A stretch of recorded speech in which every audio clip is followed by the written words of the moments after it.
Unbowed, unbent, unbroken. The words of House Martell. A promise to our enemies and a challenge to our lovers. Thousands of years ago, the warrior queen Nymeria crossed into Dorne from Essos, fleeing the dragon lords of Valyria. After she landed, she burned her ships, all 10,000 of them, so no cowards could slink home. What a woman. Dornish in spirit before she ever was in flesh. She was lucky to land in Dorne, where powerful women are not locked away in septs and the beds of old men. My ancestor Mors Martell saw her and desired her, and proved that where armies fail, a tongue may succeed. Wedding his strength to hers, his spear to her son, they subdued all his rivals together. After the tradition of her people, House Martell then ruled Dorne as princes, not kings. Unless the eldest child was a daughter, for unlike the rest of Westeros, our loyalty isn't commanded by a cock. We follow a prince or a princess Martell just the same. And we always have. Some people forget that Aegon Targaryen crowned himself lord of 6 kingdoms, not 7. When his sister marched on Dorne, she found no mighty hosts drawn up against her for her dragon to burn and her soldiers to slaughter. The sands swirled, men died, and her dragon saw nothing. The sun shone, men died, and her dragon bowed to our greater fire. The Targaryens retreated with their tails tucked between their legs. Of course, in later years, his descendants would try again. Daeron the First succeeded at great cost and reigned in Dorne for a few glorious months. One night, his steward pulled down a sash by his bed to summon his consorts. Instead, the canopy split open and 100 red scorpions fell on him. He was a Tyrell. You would think he would be used to getting stung. Within a fortnight, House Martell again ruled a free Dorne. Eventually, after centuries of courtship, House Martell got into bed with the Targaryens. We took King Daeron II and his sister for our own before they could take each other, and 6 kingdoms became 7. Even now, I do not blame my ancestors. One look at those long, silver locks. It is not every day a man gets to ride a dragon. But they soon learned that you can't leap off a dragon at will.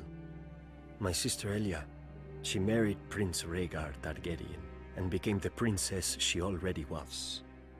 In Dorne, she walked among vipers, and none would bite her. In King's Landing, she found herself surrounded by lions. When Robert Baratheon rebelled against his rightful king, his future father-in-law, Tywin Lannister, ordered his beast, Gregor Clegane, to rape and murder my sister, along with her helpless children. And men called the Lannisters heroes. Now, Lannisters sit on the Iron Throne, surrounded by the blasted swords of Aegon's broken foes. I wonder if they remember, as I do, that none of those swords are ours. I wonder if they see, as I do, my sister's red blood soaking into the stones of their precious red keep. Maybe they need reminding. The lion may be a mighty beast, but pride always lifts his gaze to the horizon, never seeing in the grass the viper.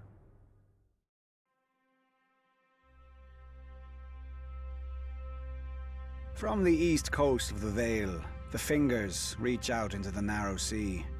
4 rocky peninsulas plagued by wind and rain, and barren to all but the hardiest of weeds. The ancestral home of House Baelish. Our house began with my great-grandfather, a Bravosi sellsword who came to the Vale at the invitation of House Corbray.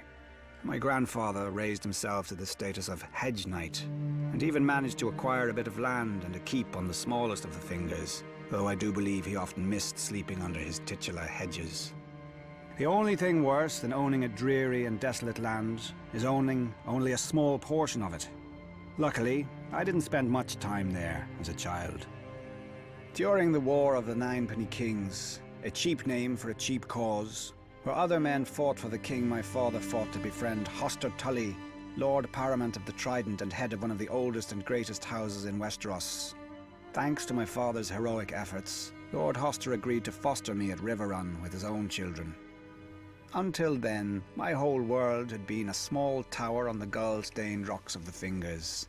But when I first saw the stone walls of Riverrun rising from the Trident, towering over me, back then I was a little more easily impressed. The boy in me thought the gods themselves must live in such a place. I soon learned otherwise. Lord Tully's son, Edmure, was quick to ensure I would never forget myself in their house. He nicknamed me Littlefinger, after my size and homeland, and the name was just cruel enough to stick. His sisters, Lysa and Catelyn, made me a pawn in their kissing game, traded back and forth between them for practice. Needless to say, I enjoyed spending time with them more than Edmure. As we grew older, the game began to change, as all games do. Lysa grew more bold, and Cat more demure. When Lord Tully announced Cat's betrothal to a brute from the north whom she'd never met, I realized her duty would outweigh any feelings she had for me. Fool that I was, I challenged this Brandon Stark to a duel for her hand. He was a warrior, I was a boy. If Cat had not intervened, he would have killed me and laughed over my corpse. For my insolence, Lord Tully banished me from Riverrun. No matter. I had learned everything I needed by then. I would fight my battles not with swords, but with wits. A few men could match me. Even then, House Baelish might have died out on the rocks of the Fingers. I was again a poor lord, with no allies and no prospects, except, if I were lucky, the daughter of a middling merchant. Then, opportunity arose. The Mad King executed that Brandon Stark and incited a rebellion. My old friend, Lysa Tully, was married off to Jon Arryn, Lord of the Vale, to cement the alliance against the Iron Throne, bringing her within my circle again. I quickly capitalized on our former affection and persuaded her to have me appointed as controller of customs at Gulltown, the Vale's greatest port. Wars burn gold like wildfire. When I increased the port's income tenfold, her husband took notice of this lowly lord from the Fingers, and when the new and profligate King Robert needed a master of coin who could find gold where no one else could, why, Lord Arryn knew just the man. Once, House Baelish had no lands, no name, and no gold. Now we have quite a lot of each. What new rung will the next generation climb? Let us not be hasty. I'm not finished yet.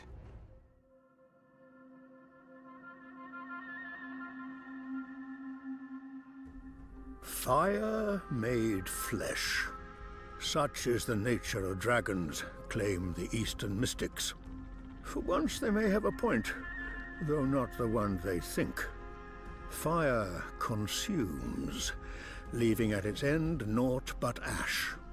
Thus the fate of the Targaryens and their dragons. Thousands of years ago, Valyrian stumbled on the first dragon eggs in the mountains of the 14 Fires. I cannot imagine shepherds could hatch dragon eggs and bind such creatures to their will, but whatever aid they must have had is lost to history. Every educated person knows how the Dragon Lords then conquered most of the known world, breaking the ancient Giscari Empire, enslaving a continent, building roads and bridges that still stand today, though the art that made them is lost. An empire of marvels and misery. And now what is left of Valyria? A smoking wasteland. Ash. In time, Aegon Targaryen and his sisters brought their 3 dragons who had escaped the doom to Westeros, perhaps thinking to regain his people's lost glory. And so he did. On the field of fire, he proved that armies were no match for dragons. At Harrenhal, he proved that mighty castles weren't either. Aegon Targaryen became Aegon the Conqueror, first of his name, founder of a dynasty. His first act, to order his dragon Balerion, the Black Dread, to melt the swords of his beaten foes into his new Iron Throne. For over 100 years, the Targaryen dragons cemented their breeders' hold on the 7 kingdoms, if not each other. When Targaryen fought Targaryen in the civil war called the Dance of the Dragons, an angry mob stormed the Dragon Pit, that huge, now ruined vault where the Targaryens stabled their beasts. Thousands died, but through sheer numbers and madness, 5 of the Targaryen dragons lay dead by the morning. Which was perhaps too many. Thereafter, each generation of dragons grew smaller than its parents. Their skulls used to line the throne room of the Red Keep in order of birth. The oldest, VALYRIAN, could swallow an ox whole. The last skull was barely the size of a dog's. Yet the Targaryens never stopped trying to revive their dragons. Aerion Brightflame drank a draught of wildfire and burned to death. Aegon V tried to hatch stone dragon eggs with sorcery and burned to death. Against these, Aerys II looks almost sensible. He only burned other men to death. Now we hear rumors that the young Daenerys Targaryen has hatched 3 dragons far to the east. If she were to be so foolish as to march on Westeros, she will not find, as her ancestor Aegon did, 7 disparate kingdoms frightened by her strange beasts. She will find a continent united behind Lord Tywin Lannister, who extinguished her own father's flame. And we have known dragons now. We have seen them die.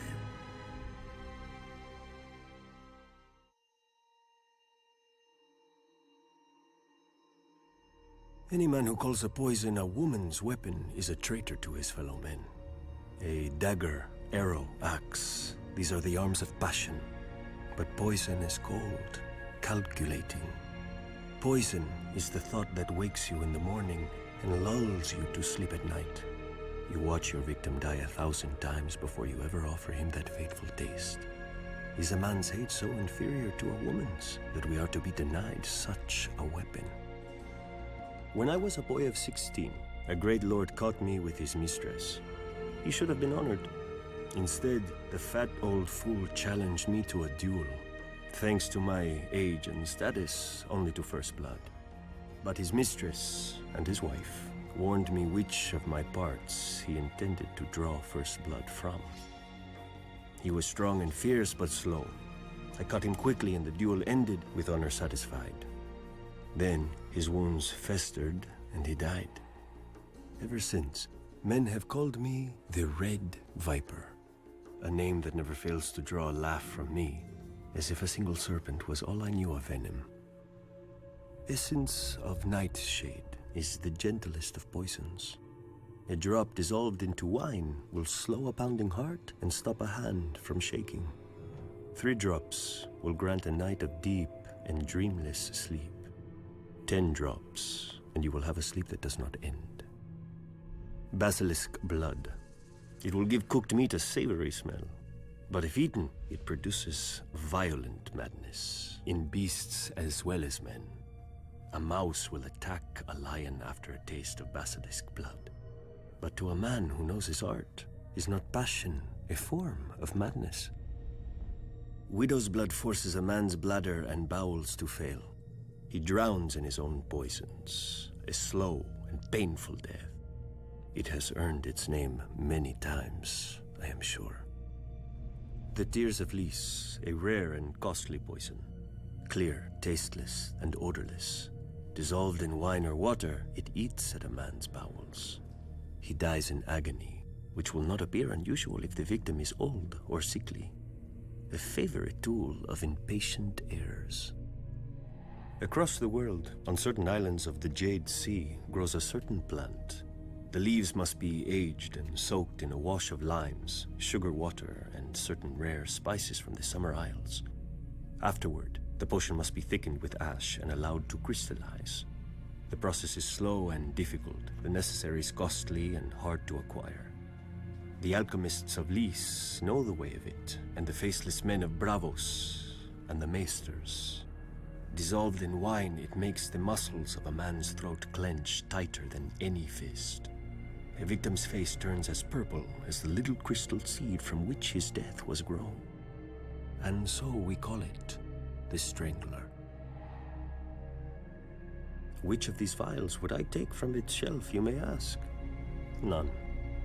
To kill a man at his table or in his bed bores me. To toil hours over a boiling pot, measuring and stirring, bores me. How life begins is always entertaining, and my kind must make sure its end is worth our wait.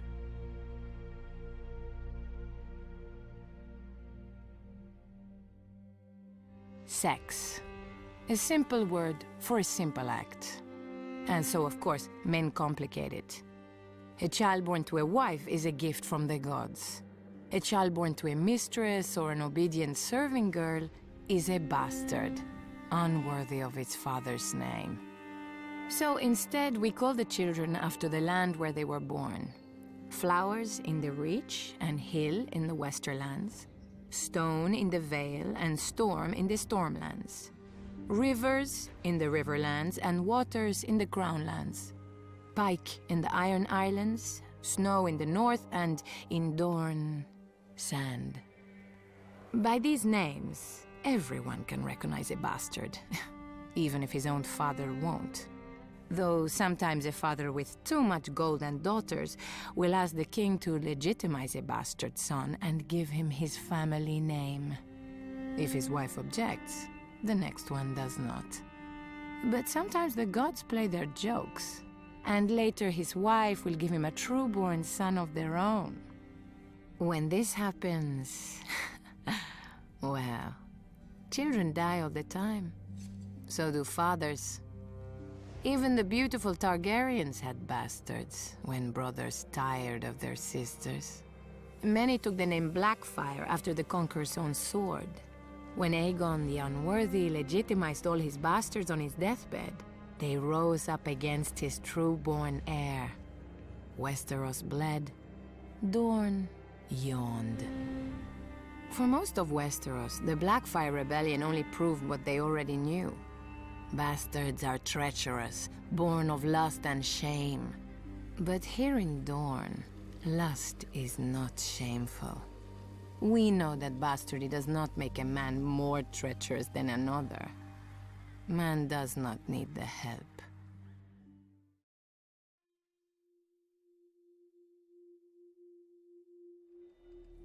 The Iron Bank dates from when Braavos was still the secret city, filled with runaways and refugees from the Valyrian slave lords.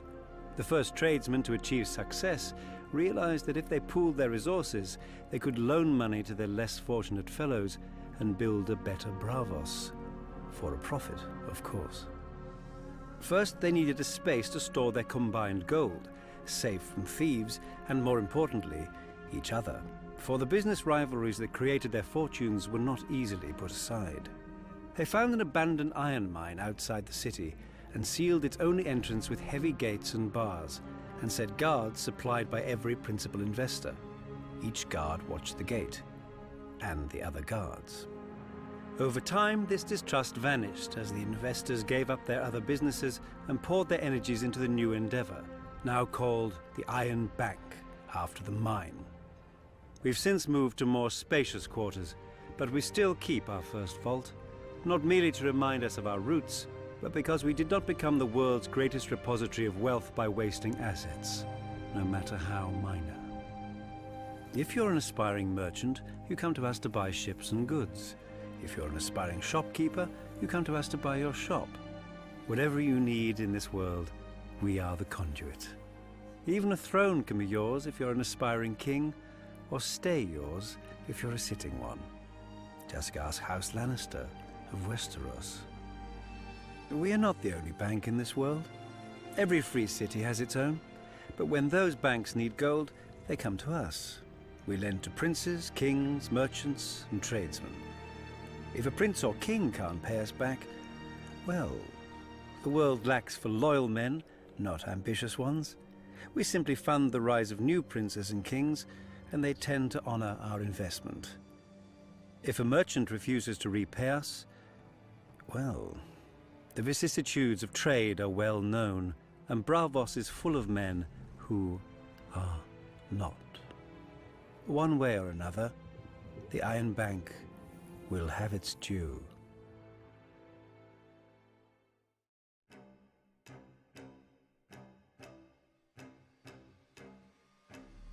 Justice is a funny thing. For the poor, it's what keeps them alive, and starving, depending on how the local lord feels about his woods, his streams, his crops. For the rich, justice is what you get if you're not careful enough, or rich enough. Usually how it works is, you commit a crime and the local lord sends his guards after you. Or your victim's family kills you, and the guards go after them instead. Or you do nothing, and the guards come after you anyway. Either way, someone is brought before the lord and he decides what's to be done. Could be a fine if you're rich enough to pay it. Otherwise, it's the dungeons, the chopping block, or the wall. You'd think most folks would choose the wall. The north is nasty, dark and cold, but so are most dungeons, and every man knows how the Night's Watch earn their name. All they can do is watch. I don't blame the men who choose a quick chop, rather than life without one of its few joys. If you're in the capital, it's the King's Justice who takes your head. Elsewhere in the south, the headsman of the local lord. But in the north, it's the lord himself. The man who passes the sentence should swing the sword, they say up there. Sounds noble, but given some of the northern lords I've met, they just don't want anyone else spoiling their fun. If you're so unlucky to be in the Vale when you're caught, you might never make it to sentencing thanks to their sky cells. Open on one side to a long fall, with the floor sloping down towards it like a woman's thighs. After a few days, they say the sky starts calling to you. Men jump with smiles on their faces, expecting the wind to lift them into the sky. It doesn't. To think Lord Tyrion was one tit-shaped cloud away from death. Lucky for him, he was highborn. If your family honour goes back hundreds of years to a time when your ancestors hit other men harder than they were hit, you have another option. Trial by combat. You either fight your accuser, or you both pick champions to fight on your behalf, and the gods will favour the righteous man. As long as he's also the strongest, the quickest, or the luckiest. Once in a long while, you may get two real high-born shits having a go at each other, and one of them might be fool enough to demand a trial by 7. Exactly how it sounds. 7 men against 7 men. Makes for a good show, I guess. But any man who's been in battle knows that the more men involved, the less skill needed, the more chance of accidents. Just ask that Targaryen prince who got his head staved in by his brother all those years ago. And all for some hedge knight. If you ever find yourself arrested in the 7 kingdoms, just remember that justice is up to the judge. Beg him for forgiveness, or pay him for it, or ask to be allowed to take the black. But remember that he doesn't have to let you. There are plenty of lords out there who think hands and heads are great decorations for their spikes. The Septons claim that justice is of the gods. Nice of them to keep it up there to themselves.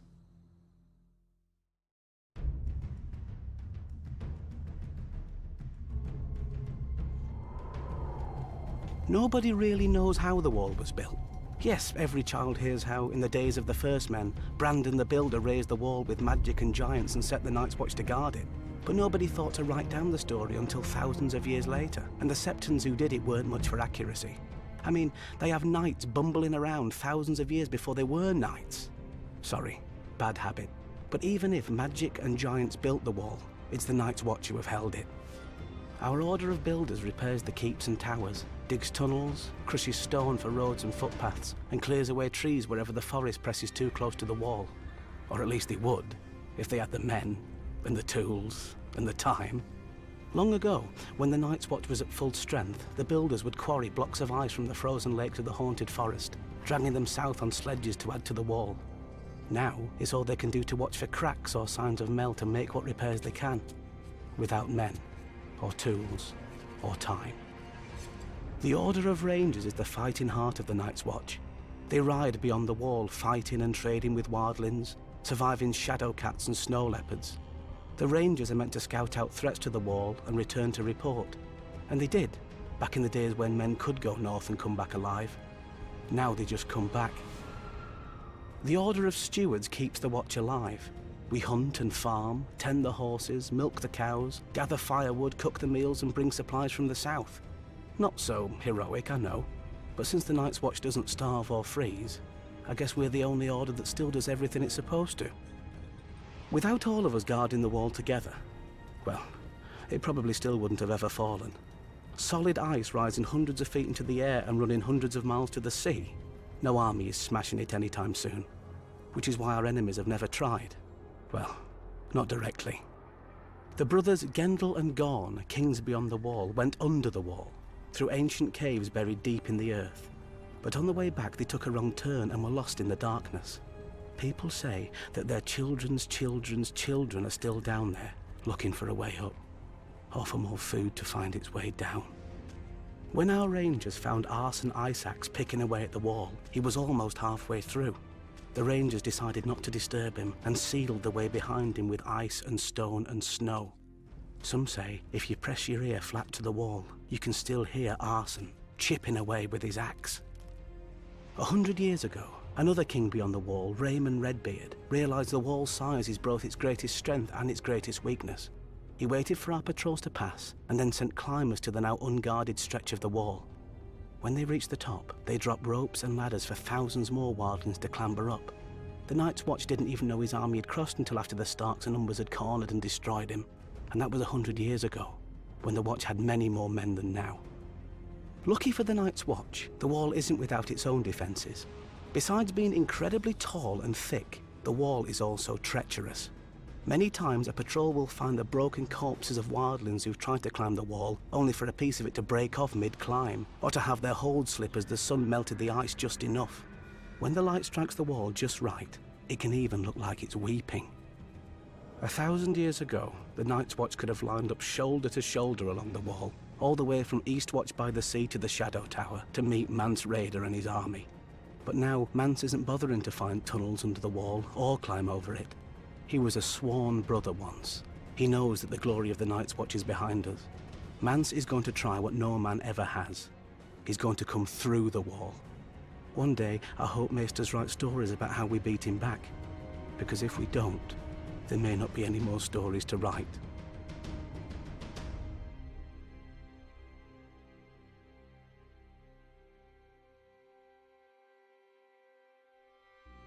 Sellsword pretty much sums it up. A poor man has a sword. A rich man needs a man with a sword. Gold is exchanged. If the poor man knows how to use the sword, maybe he becomes the rich man, one way or another. I'm sure sellswords have a long and illustrious history, but if you meet a sellsword who knows it, best hire someone else. A sellsword should be good at one thing: getting paid to kill people. It's not an easy job. Most people try to kill you back, and at least a few of them know how. The ones that don't, well, they often come in enough pretty armour to ruin an afternoon. A lot of high lords turn their noses up at sellswords. They say they can't trust a man who sells his allegiance to the highest bidder. I don't blame them. Much cheaper for them to own an army from birth, either by people being on their lands or by their ancestors swearing a few oaths. But here's the thing. No sellsword has ever fled from the winning side. If your hired companies are running away from you, it's because you're not on that side, and you didn't pay them enough to die with you. Not that you could. Sellswords don't get rich dying for their lords. Sellswords don't really get rich. Some of the Eastern companies on Essos do fine. The Golden Company, the Second Sons, the Windblown. Always a bit of fighting to be had in the free cities, even if those merchant princes can be as tight as an old man's cunt. But then you're stuck in the heat and dust, hoping some dumb rich prick doesn't try to hire your company to fight Dothraki, because your dumb greedy captain would probably take it. Hedge knights, now, are a different breed. Take a sellsword and remove the sense. They get their name from where they sleep, under the edges of the Seven Kingdoms, in ditches, in stables. They don't have the family name or the purse like real knights, so they spend all their money on armour and a horse, and ride in tourney after tourney in the hope of impressing some lord or winning some prize. One loss, and a lot of them are ruined. They can't ransom back their armour, even if they win. Think what a knight's good for.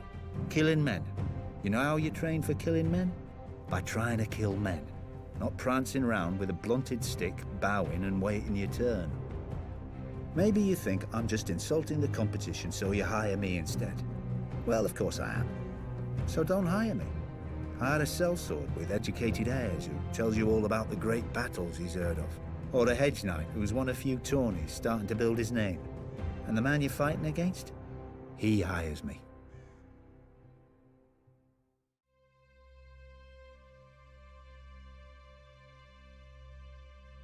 Wildlings. I suppose that's flattery coming from you Southerners who'd kneel to a pig if your daddy did. We call ourselves the Free Folk. Or at least, most of us won't kill you for calling us so. Some will, aye. But that's just the way of it in the true North. Beyond your great white wall, where your laws and kingdoms end, and men live free. And die cold. For we live close to our land, and she's a terrible wife. Fail to obey her, and she kills you. On the frozen shore, so deep is the snow that men ride chariots made of walrus bones, pulled by packs of dogs. The Hornfords have it easier in the mountains.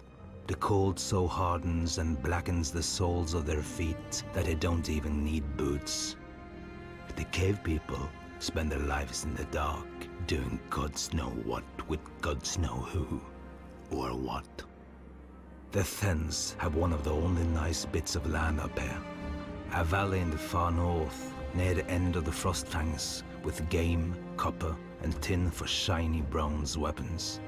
Better than the rusted old blades most of us have. With such advantages, they could be a generous, friendly race. They're not. As young boys, they burn their faces and rub ash and dirt into their wounds. Scars more than their face, I think. They follow their Magnar, who's the kind of man who can rule these kinds of men. I know what you Southerners are thinking, and no, the Magnar is not a king. More like their god, though not one you'd care to follow if you don't sleep with your eyes open. Then there are the Giants, a proud race as old as the Frostfangs and about as tough. They speak the old tongue, when they speak at all, though they understand more common than they let on. They're not the monsters you Southerners think. Once I was caught in a winter storm so cold, I knew I'd freeze to death before it broke. Lucky for me, I stumbled on a sleeping giant, cut open her belly, and crawled right up inside her. Kept me warm enough, but the stink nearly done me. The worst thing was, when she woke up, she took me for her babe. Suckled me for 3 whole moons before I could get away. Hehe. Aye, but there's times I still miss the taste of giant's milk. I thank the gods she was in a good mood, and lacked a husband. An angry giant, you want no part of that. Whatever our differences, one thing unites us. When we look south, we see hundreds of feet of ice piled high, manned by shivering crows in black cloaks. Our wardens penning us up here, warning us away from warmer lands, softer beds, and prettier girls. But the cold winds are rising. The Hornfords couldn't stand against them, nor the Thens, nor the Giants. First they kill you, then they send your dead against you. We faced extinction, every one of us, but then man's raider came to us and rallied every nation of the free folk, as no man ever has. He was a crow once and knows your ways. For thousands of years, we've sucked fear of your kind from our mother's teat. We've been on one side of the wall and you on the other. No more. One of these nights, you're going to hear a knock on your front door. You best not answer.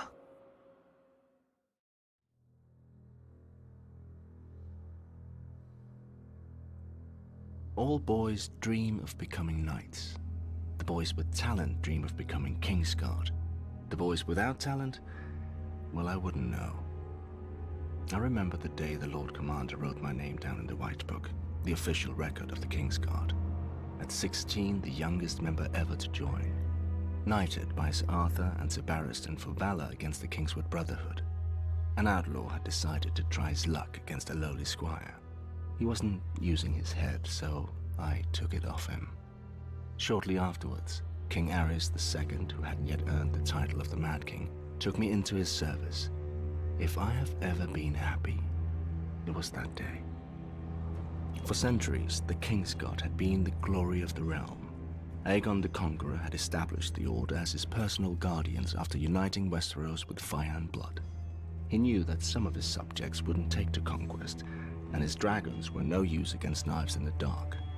No doubt surrounding himself with the greatest knights in Westeros made his rule more palatable and less foreign as well. Everyone in his kingdom soon knew the names and sung the songs of the Kingsguard. I certainly did from my earliest days. Lord Commander Gerald Hightower, the White Bull; Arthur Dane, the Sword of the Morning; Barristan Selmy, the Bold; Prince Lewin Martell; Oswald Went, Jonathan Derry, and, soon enough, the boy prodigy, me. We protected the king and his family. We killed his enemies and led his armies. We gave him counsel when asked and kept his secrets when not.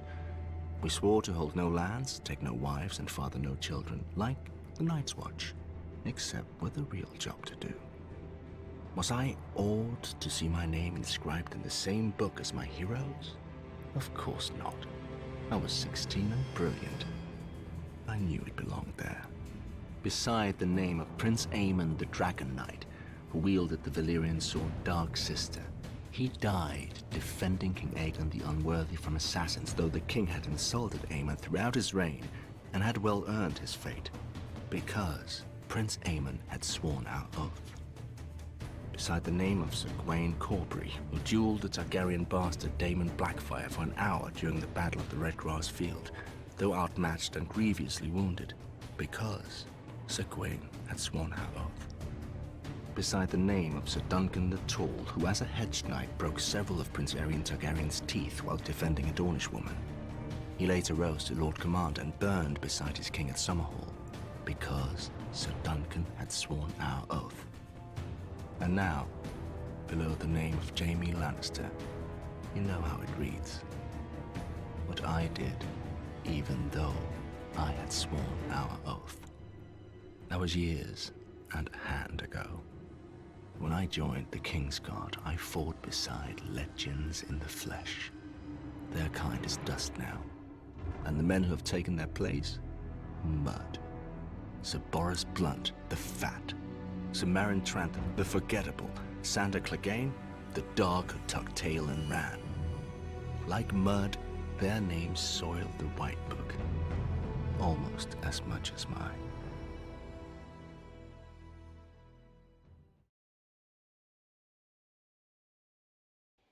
Most boys dream of becoming a Kingsguard. Rich boys from good families get a chance. Smart boys stay at home and sing songs about them instead, opening purses and thighs, because the Kingsguard isn't really good for much else. There was one Kingsguard, I forgot the bastard's name, who swore an oath to his dying Targaryen king to crown his daughter after him. The very night that king died, this Kingsguard crowned the king's son instead. When an old man on the small council dared to protest, this honourable knight opened his throat. Bastard died in the very civil war he started, along with the old king's son, daughter, and most of their dragons. And the Kingsguard? All that duty and honour, and not enough brains to figure out which Targaryen to give it to. Twin brothers even ended up on opposite sides, died with tears on their cheeks as they cut each other down. I suppose I should think that's tragic, but stupid men do stupid things every day, and nobody cries over them. Prince Aemon, the Dragon Knight, may be the most famous Kingsguard who ever lived. How did he die? Defending Aegon the Unworthy from the brothers of a man whom Aegon fed to his dogs. The man's crime? Sleeping with one of the many mistresses Aegon wasn't using. And the man was one of Aegon's own Kingsguard. Arthur Dane, Gerald Hightower. Sure, if half the stories about them are true, they could swing a sword better than most. Makes their lives even more of a waste. Bodyguards to the maddest king the Seven Kingdoms ever saw. Watching their king burn men alive. Standing guard as their king raped his queen. Hiding the Stark girl that Prince Rhaegar stole away. Causing a war that toppled their king. And all this without any gold or women to show for it. Stupid buggers. The only one with any sense was Jaime Lannister. When his father stormed the city, he put a sword through the Mad King's back rather than die gloriously at his post. He's still here. They're not. Even if the Kingsguard are the greatest knights in the realm, knights are just asses in armour. riding whatever horse their daddies gave them. Putting on a white cloak doesn't make a man smarter or bolder. It's just a pretty little curtain. Behind it is the same pile of shit.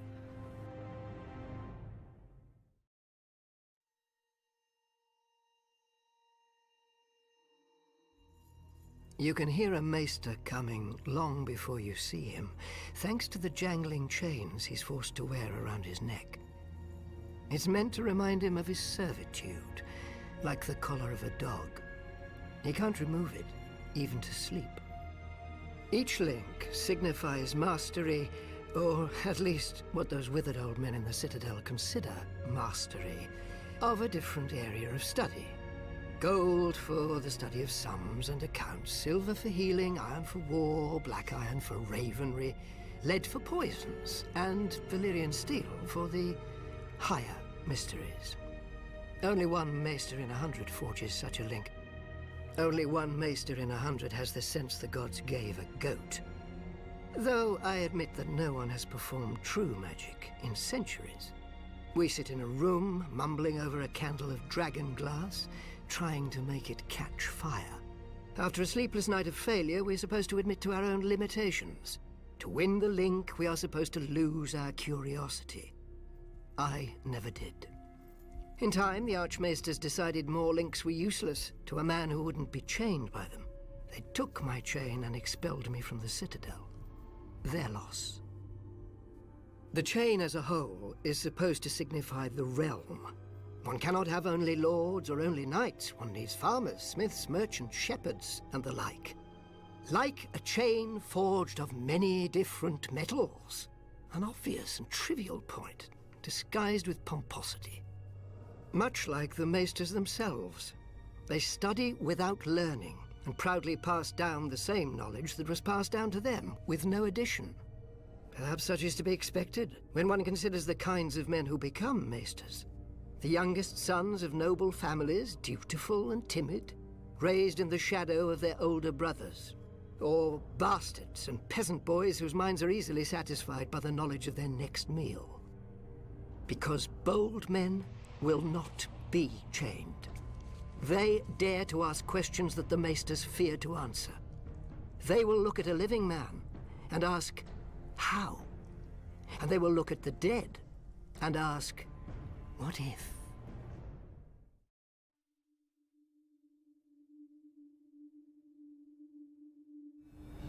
The Maesters tell us that Aegon came to Westeros with fire and blood, and hammered 6 kingdoms into one. Fire he undoubtedly brought, as the kings of the Rock, Reach, and Iron Islands learned. But blood has never been in short supply here, ever since the first men carried a crown into Westeros. This first king united his people against the Children of the Forest, and is supposedly buried in the north, a victim of a war he started. The first ruler of this land and the first to die on his throne, but not nearly the last. For thousands of years afterwards, 1,000 kings rose and fell, dying in their beds, in their battles, in their guards' and mistresses' arms. The age of heroes sounds pretty, until you realize what makes a hero, killing the enemies of his king. And to a king, there is no greater enemy than other kings. The Starks and Boltons, the Gardeners and Storm Kings, the Ironborn and everyone else. Even the mighty Targaryens were not immune from shortened reigns. Aegon's own son, Maegor the Cruel, was killed by the very Iron Throne his father had forged, if you believe the tales. If you don't, then perhaps the Cruel is not a wise name for a king to earn. Daeron, first of his name, tried to finish his ancestors' work and bring Dawn into the fold. For his efforts, he lost 60,000 men and his own life of 18 years. During the Great Targaryen Civil War, known as the Dance of the Dragons, a king and queen each vied for the throne, dividing their house and its dragons against each other. Eventually, the queen was fed to her rival's dragon while her son watched, and the victorious king soon died of his own wounds. By the war's end, King's Landing was smashed, cities razed and sacked, never to be rebuilt, and dragons had faded from this world. Decades later, Aegon the Unworthy legitimized all his bastards on his deathbed. Inevitably, the greatest of these, Daemon Blackfyre, declared himself the rightful heir and ignited yet another war for the crown. After much bloodshed, Daemon was killed by an alliance of his half-brothers on the Red Grass Field. All the same, his descendants continued to threaten the Targaryens until half a century later, when Barristan the Bold slew Maelys the Monstrous on the Stepstones, extinguishing Daemon's line. Given such an illustrious history, need we be so shocked by regicide? A war of 5 kings can end only one way, with the death of 4. Yet even in times of peace, a wise ruler knows that when men bend the knee to a king, too often they rise holding daggers.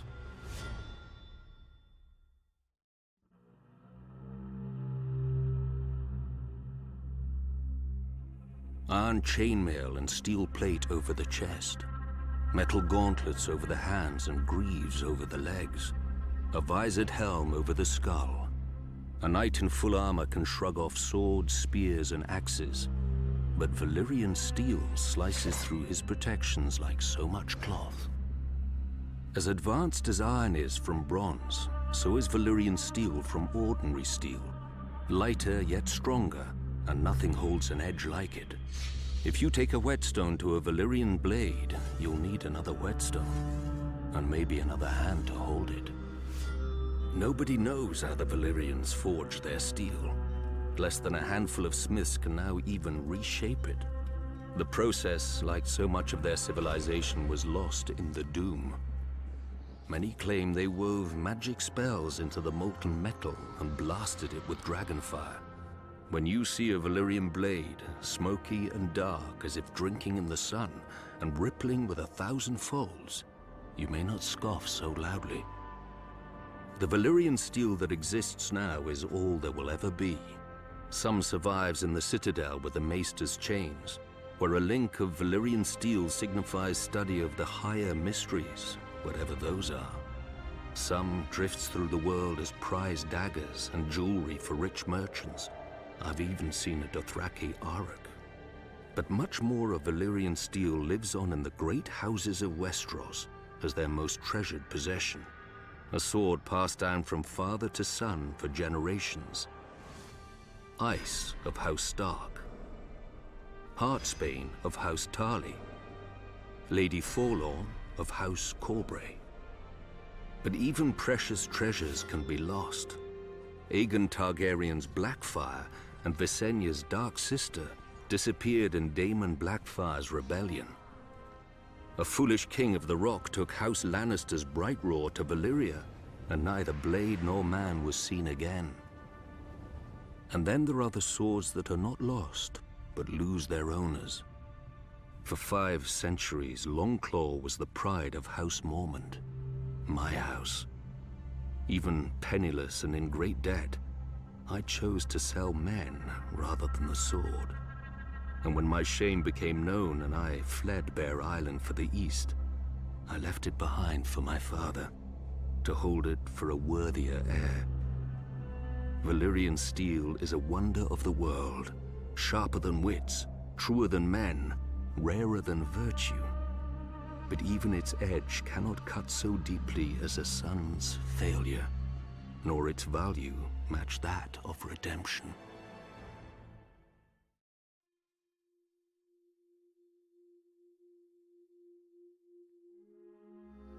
Twice, the Targaryens tried to conquer Dorne with soldiers. Twice, they failed. Only when the Dragon Kings came bearing husbands and wives did my ancestors relent and agree to join their 7 kingdoms. House Martell could have waged war until the end of days. But how could we resist a peace we could take to bed? For centuries, the Iron Throne had no more loyal ally than the princes of Dorne. Since we had never fallen to them, we kept our ancestral title. Perhaps this is what drew Rhaegar Targaryen to us. His royal parents had not produced a sister for him to wed, so he had to look elsewhere for a princess. And there was only one in Westeros, Elia of House Martell, my sister. She was not the most beautiful woman in the world, or even in Dorne. But, rare for a woman from our land, her flower came with no thorns. She was kind and clever, with a gentle heart. I loved her. I feared for her. For years I fended off lesser men from her. But when Rhaegar came, even I failed. He was beautiful and the crowned prince of the Seven Kingdoms. And our mother had worked so hard to secure the match, how could Elia not accept him?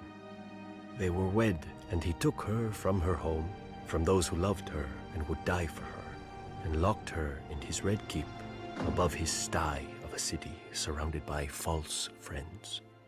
She bore him a daughter and a son, though each almost cost her her life.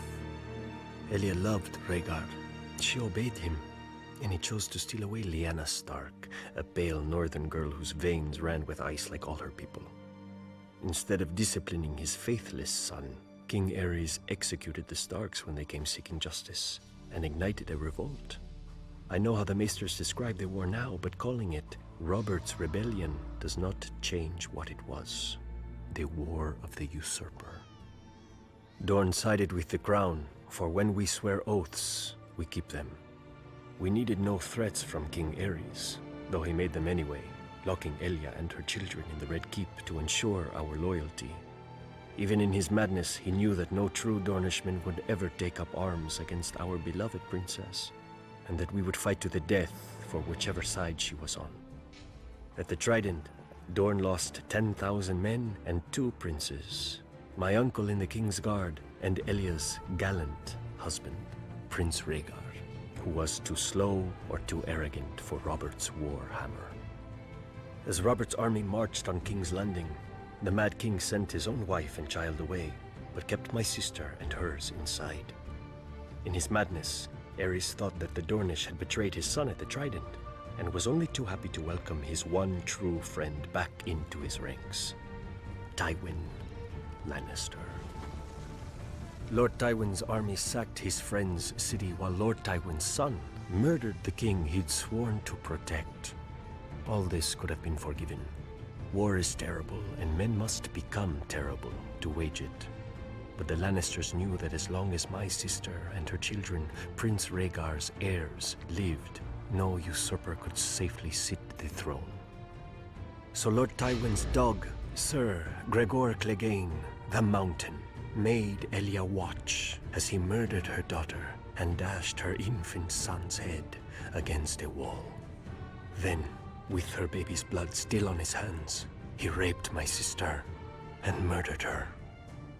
When Lord Tywin later presented their bodies to Robert Baratheon wrapped in pretty Lannister cloaks, I have been told the red color graciously hid the blood from men's eyes. The Targaryens talk of fire and blood. In Dorne, our blood is fire. If Robert Baratheon had dared set foot in Dorne during his reign, he would have lost the foot, and it is not even him we blame for Elia.